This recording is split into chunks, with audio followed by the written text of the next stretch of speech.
Welcome to Expat Hoops, where we interview professional basketball players who have played outside the U.S. Today we talk with Devon Brookshire. She played her college career between St. Mary's College and Northwestern until 2016 before going to Europe, where she currently plays in Portugal.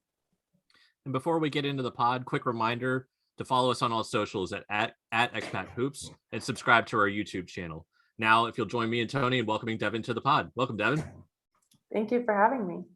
So we could definitely start off earlier on in high school where you were a highly rated recruit.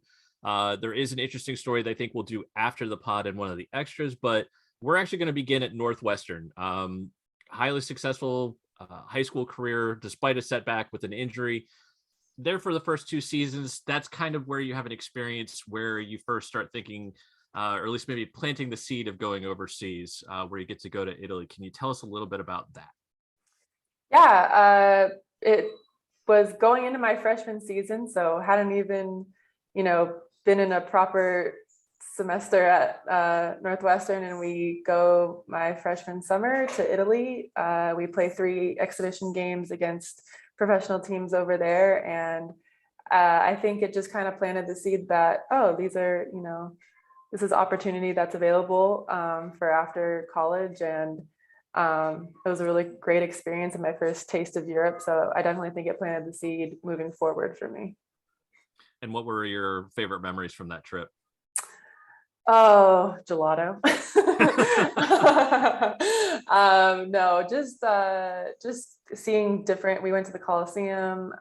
We went to Florence. We just really experiencing the culture and getting to meet new people, and people were so welcoming and friendly, and then spending time with my teammates as well. It was a really, really great just bonding and travel experience. And so after 2 years at Northwestern, didn't really feel like you're getting the playing time and wanted to, basically get more playing time, sat out a year and transferred to St. Mary's College. If you could kind of talk about the process in terms of trying to transfer and where you were looking at and how that all came together.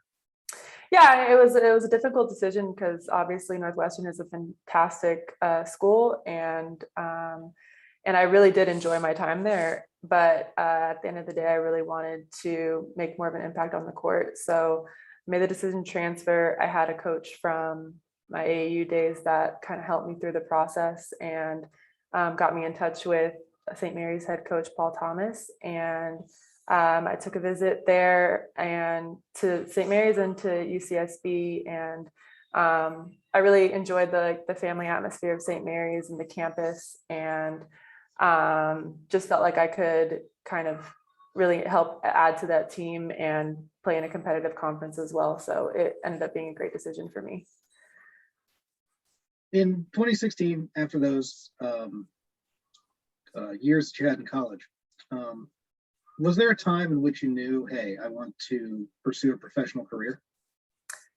Yeah, I actually think it started, when I was at Northwestern. That was probably part of my decision to transfer. And then playing at St. Mary's, I only had 2 years of eligibility, and especially my senior season, I knew I wasn't done. I knew that I had more potential to tap into and that I wasn't ready to finish the game. So that's when I decided I wanted to pursue a career overseas.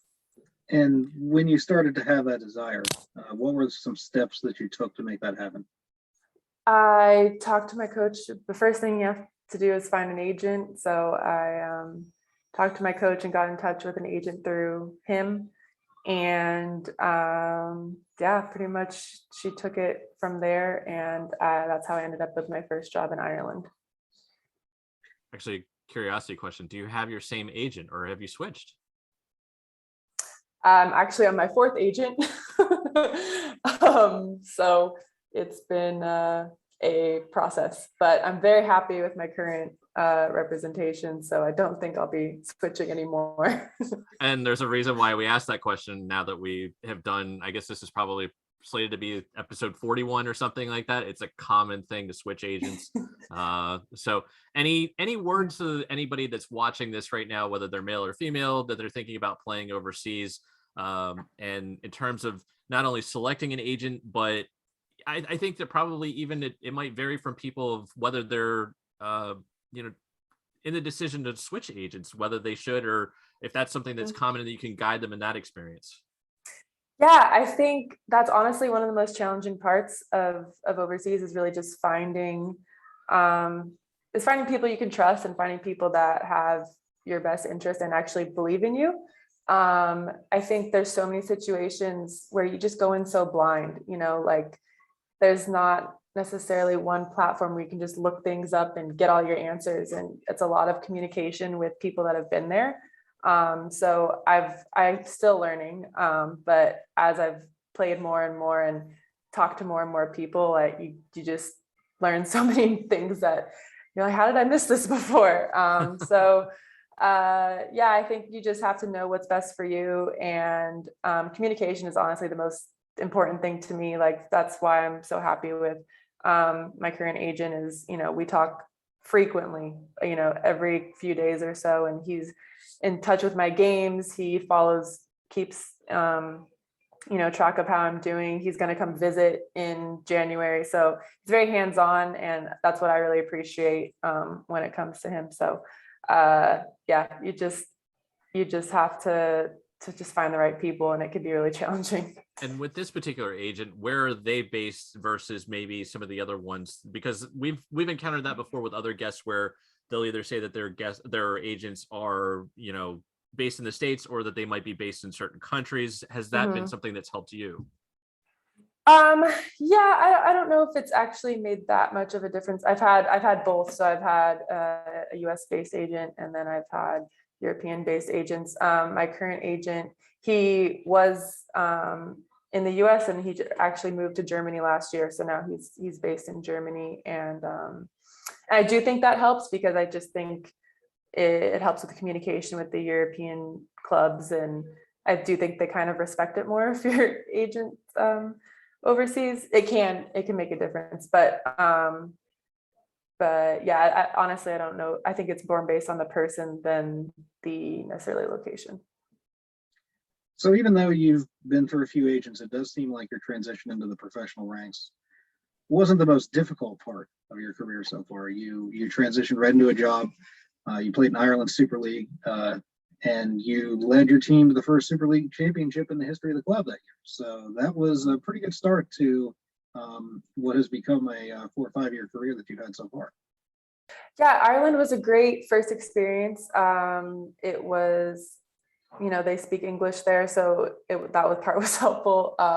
The culture isn't too different from the US, so it was a nice little transition for me. I actually lived with a family while I was there, and that was different, but I got so blessed that now I'm like actually part of their family. Like, I'm going there for Christmas this year because I don't have time to go home. So I really made some phenomenal relationships while I was there, and yeah, our team was really successful that year. So it was great. The challenge with it came from kind of after Ireland, in the sense that the league isn't really looked at as one of the more competitive leagues. So kind of in order to move up the ranks, I really had to prove myself moving forward to get into more competitive situations.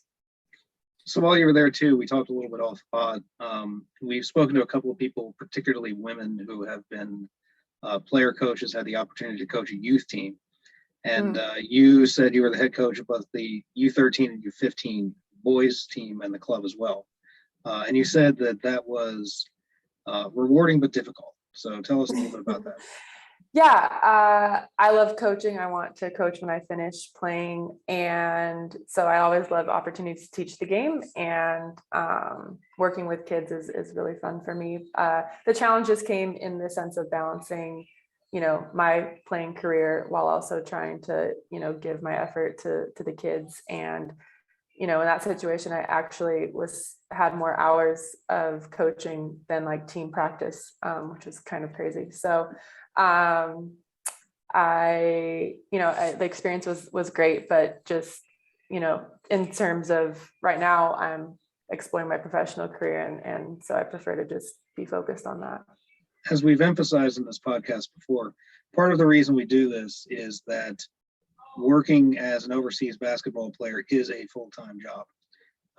And you having been coach of 2 youth teams on top of your full-time job, were essentially working 2 jobs at the same time. Let's be real about this. So that's not the easiest thing in the world, but it does seem like you did get something out of it, which is good. Yeah. I got to make really great relationships with the kids too, and just be a part of the club outside of just my team. So that part was definitely rewarding. Your next job was in France at a pretty high level league, really. And I know that you were saying that, Ireland isn't necessarily seen as a top league. What were some of the difficulties that you had running into that, and how were you essentially able to convince one of the nicer leagues across the world to really kind of take that chance on you the next year? I actually went to a showcase in France following my season in Ireland, and played against all types of players that had been in, more competitive leagues. So I think, and I did really well. So clearly that was able to, that's kind of how I was able to get rid of that concern, I guess. That'll do it. So take us through your first year in France. It was the first of 2 seasons. I think the second season was a league down, which, as we've also talked about, is particularly when you go to certain countries like that, being a league down is not really that drastically different. So take us through what your experience was like in France in year 1, and in going to the quote unquote down league the next year. Yeah. France year one was good. Definitely a bit of a shock when I got there, because it's the first situation where, people didn't speak English, and I was, especially in France too, because they really don't want to speak English there. So that was an adjustment. Still working on my French these days. Not really, but if I may interrupt you and ask, yeah, where in France did you play? So the first year I was in Saint-Savine, which is it's kind of a small town, about 2 hours from Paris. So, but it was cute. The town itself had some, nice aspects to it, and the girls were great.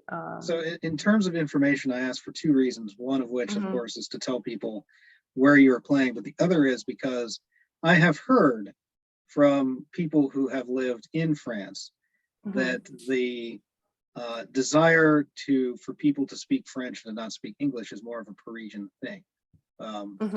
Is that something that was your experience? I've kind of experienced it everywhere that I was there. I was going to say, this sounded like it was headed towards a hard no, and she's just,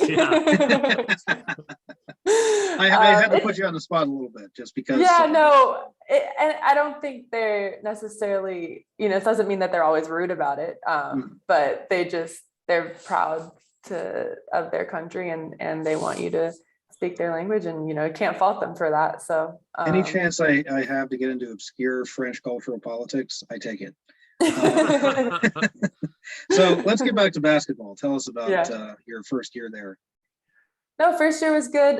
Definitely a step up in competition, and kind of just finding my way through it, and had some, definitely some breakout games, and definitely some challenging games, just with the club and everything. But overall, a good experience, and ended up setting me up for my next year, which, like you said, it was a league down, but it was kind of a strategic move in the sense of I wanted to go down and really just dominate, and then make a move up from there. So which is what ended up happening. So it worked out.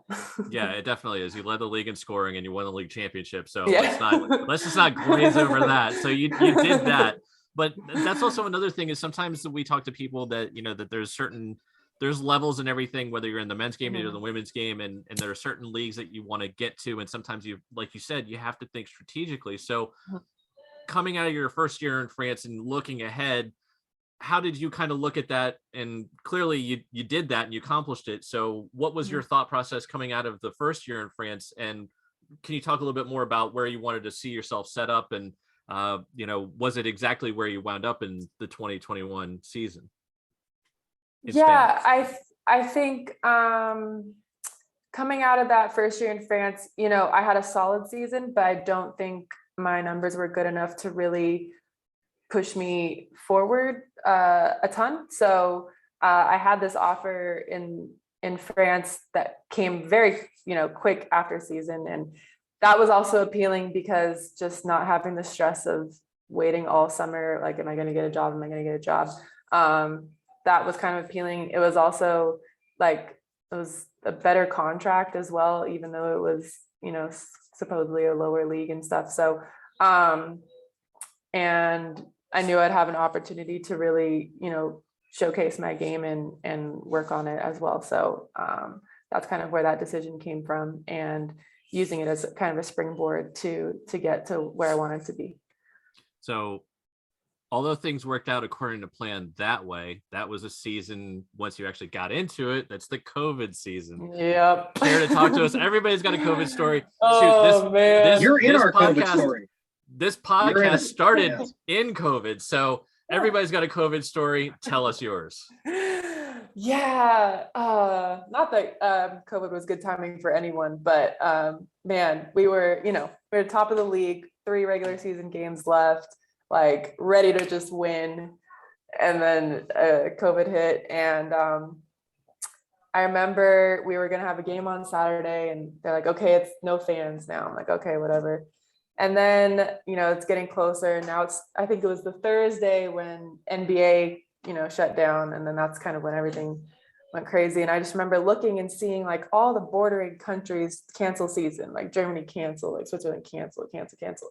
And France is like, yeah, we'll take a break for 2 weeks. I'm like, well, that's what everyone did. We all thought it was going to be 2 or 3 weeks. Then we're just going to be sitting at home. It's going to be fine. It's going to be okay. Yeah, I know, right? And so, went into lockdown there. And that my second year, I was in the tiniest town. Like there was a mini grocery store, like a pizza restaurant and a bank, and like not much else. So I was very isolated, and now I'm in lockdown and I'm like all by myself. I need a special paper just to exit my apartment, I have to carry it with me if I'm going outside. So it was a little anxiety provoking, but and then as days pass, I'm seeing friends go home, everyone's going home, and kind of had to fight with my president. I have a great relationship with him now, but I was just like, I need to do what's best for me and get out of here. And he was hoping that season would resume, and we would do what we wanted to do. And so that was kind of challenging, but then eventually I did just end up going home about 2 weeks later.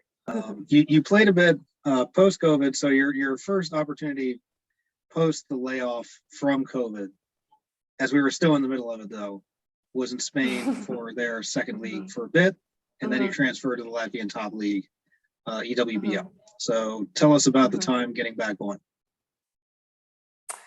Yeah, it was definitely the longest I've been home since high school. And so about how long was that? About 6 or 7 months, I think.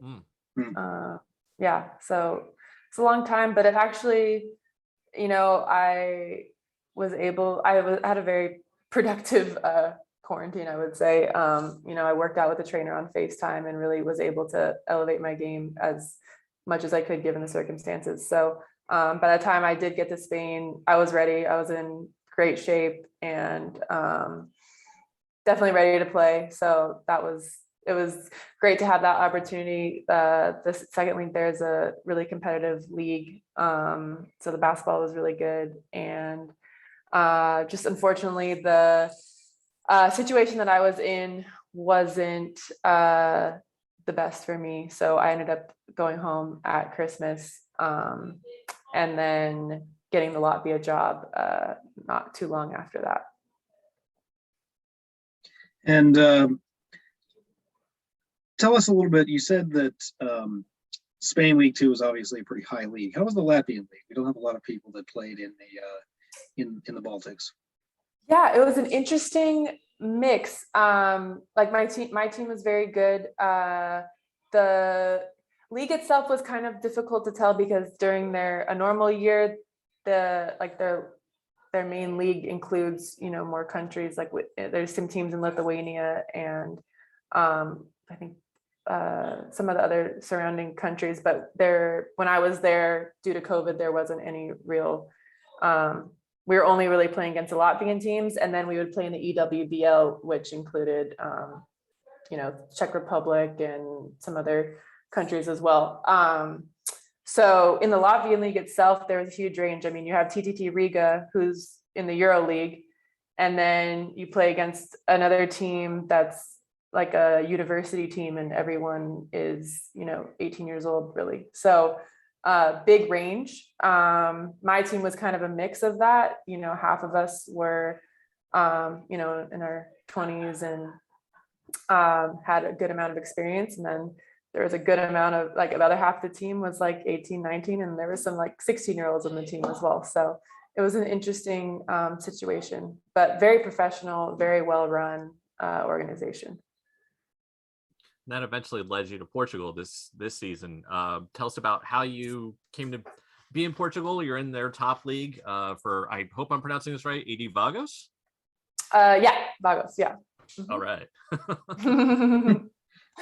I got the offer for Portugal over the summer, and I had 3 Portuguese teammates on my team from Spain last year that I keep in touch with still. And so, I was talking to them about the club, and they said it was a, good place to be. So here I am, and I'm very happy.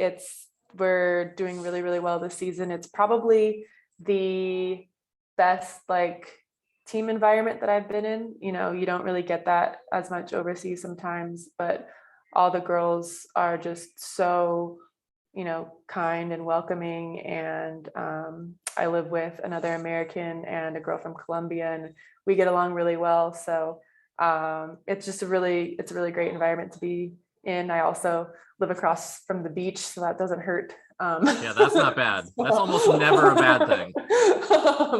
So especially me being from California, it's just kind of like a little piece of home. So it's going so far so good. I mean, if you're accepting visitors, no, I'm just kidding. So how far into your season are you now, and when does the league actually wrap up in terms of its regular season? We're just about halfway through. So this Sunday we'll play our last game of the first round of the season. And then the last game of regular season is March 20th. And then playoffs will be after that. And ways to stream your games. Are they available YouTube, Facebook? What way are they available if they're available?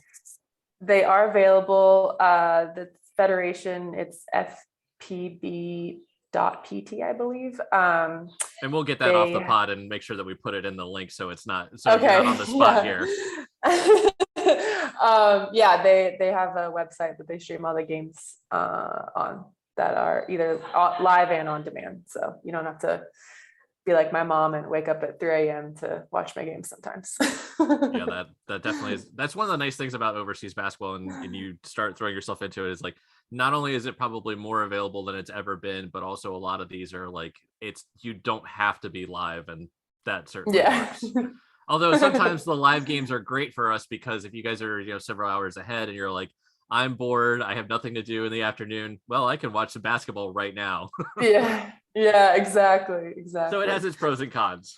Mm-hmm. I guess one of the things I would say is that taking a look at your Instagram profile, you not only have done a really good job of chronicling your career in terms of where you've been, some of the stuff that you do on a day-to-day basis, but also some of the places that you've gone while you're overseas.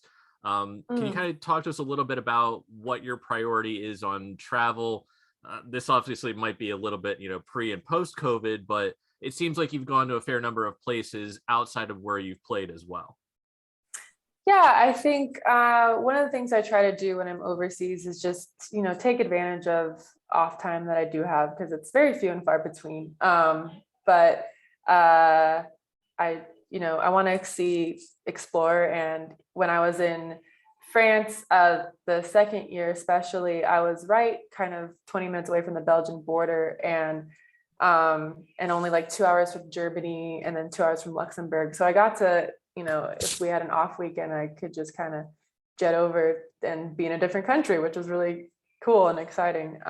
So I do try to take advantage of those times and do get, some exploring in when I can, just because there's so much to see and experience over here. And because I remember this, actually, also speaking of Instagram stories, and I think you kind of alluded to it earlier when you're talking about your stop in France, there is a funny story, I think, where I think you're talking to a little girl and she's speaking in French and you're like, I thought it was going to go better. And you also mentioned the fact that your coach, I think the only thing that you understood was like run or something. Can you kind of take us through a little bit about in the places where you've been a little bit like, okay, I'm a fish out of water, I don't really understand the language. How's it been in terms of trying to adapt to a coach, or basically an area where they're not speaking a lot of English, but specifically the coach, I guess?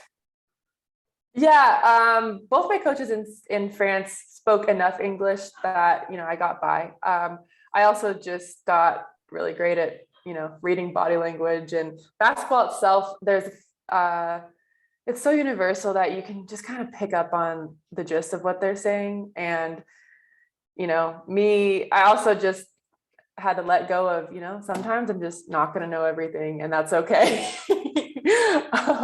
I always, I love to be in control and just know exactly everything that's going on. And I've had to accept that that's just not the case, and just have to guess sometimes.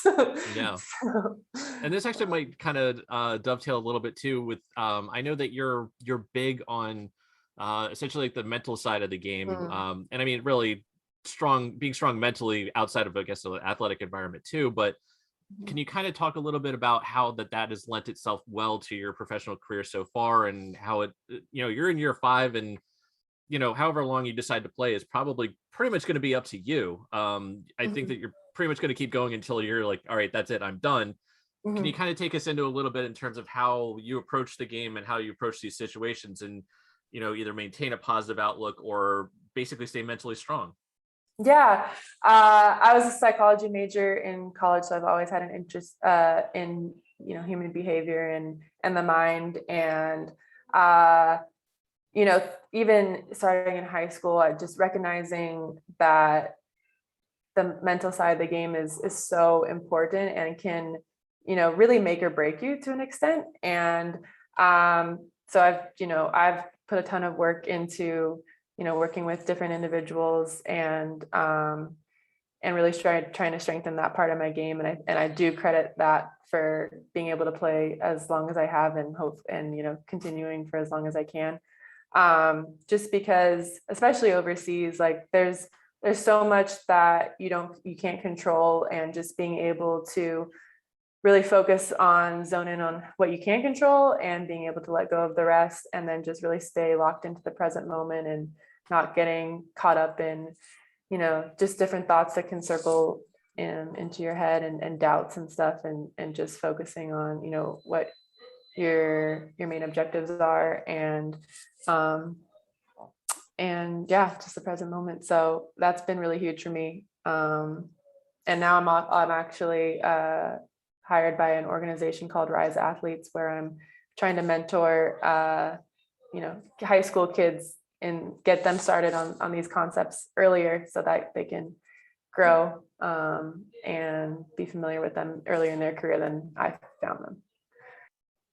Thanks again, Devon, for sitting down with us. We're going to wrap up the regular pod here, but we have some other things we wanted to talk to you about. You care to stick around, do some Expat Extras with us?